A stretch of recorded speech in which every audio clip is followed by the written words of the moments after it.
Jamuna garments training সেন্টারের পক্ষ থেকে আমি রাজু খান আপনাদেরকে স্বাগত জানাই। আমি আজকে আপনাকে দেখাবো back pocket joint. Back pocket জয়েন্টটা আপনারাও দেখুন কিভাবে ব্যাক পকেট জয়েন্ট করতে হয়। এই পকেটের প্রথম যে পকেট অ্যাটাচড সেলাইটা হবে, এটা সেলাই হবে 160 সেলাই। প্রথম যে সেলাইটা হবে এটা হবে 160 সেলাই। এই যে বডি ওইখানে দিয়ে দিছি, দেওয়ার পরে এই যে গাইডের সাথে পকেট এখানে দিয়ে দিলাম, বুঝতে পারছেন? এই যে এইভাবে দিয়ে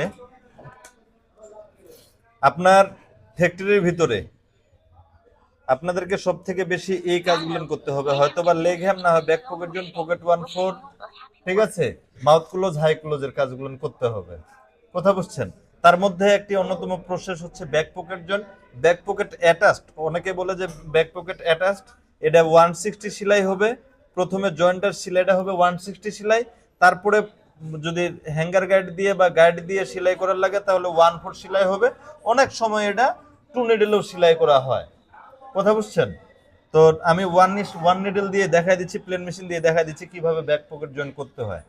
কথা বুঝছেন? এই যে এখান থেকে শুরু করলাম। হ্যাঁ, আস্তে করে মেশিন চালাবেন। আপনার মানে প্রথমে যেহেতু আপনি কাজ শিখতেছেন, খুব বেশি রানিং এর করার দরকার নাই, সেলাই করার দরকার নাই।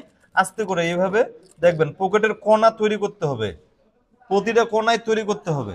কোণা যদি তৈরি না করতে পারি তাহলে কিন্তু ব্যাক পকেট জয়েন হবে না। কথা বুঝছেন? এই যে পকেটের কোণাগুলো আছে, এই কোণা তৈরি করতে হবে। এই যে এইভাবে ব্যাক পকেট জয়েন করবেন। এই যে এইটা হলো ব্যাক পকেট জয়েন। বুঝতে পারছেন? Thank you.